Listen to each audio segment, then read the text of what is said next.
السلام علیکم ورحمۃ اللہ وبرکاتہ۔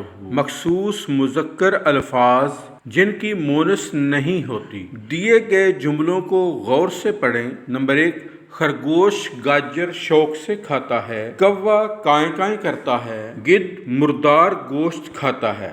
دیے گئے جملوں میں خرگوش، کوا اور گدھ نمایاں الفاظ ہیں۔ یہ ایسے نام ہیں جو نر اور مادہ دونوں صورتوں میں مذکر ہی بولے جاتے ہیں۔ مزید مثالیں درج ذیل ہیں: جگنو، بھیڑیا، کھٹمل، الو، چیتا، باز اور گرگٹ وغیرہ۔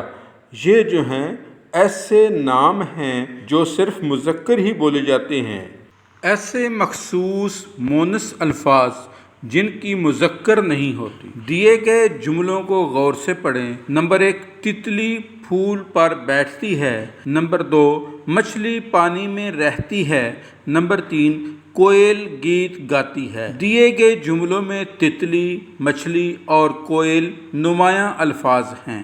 یہ ایسے نام ہیں جو نر اور مادہ دونوں صورتوں میں مونس ہی بولے جاتے ہیں۔ مزید مثالیں درج ذیل ہیں: چیل، چمگادڑ، فاختہ، مینا، گلہری، چھپکلی اور مکھی وغیرہ۔ امید ہے ہماری یہ ویڈیو آپ کو پسند آئی ہوگی۔ اس کو لائک کیجئے، شیئر کیجئے اور چراغ علم یوٹیوب چینل کو سبسکرائب کیجئے۔ شکریہ۔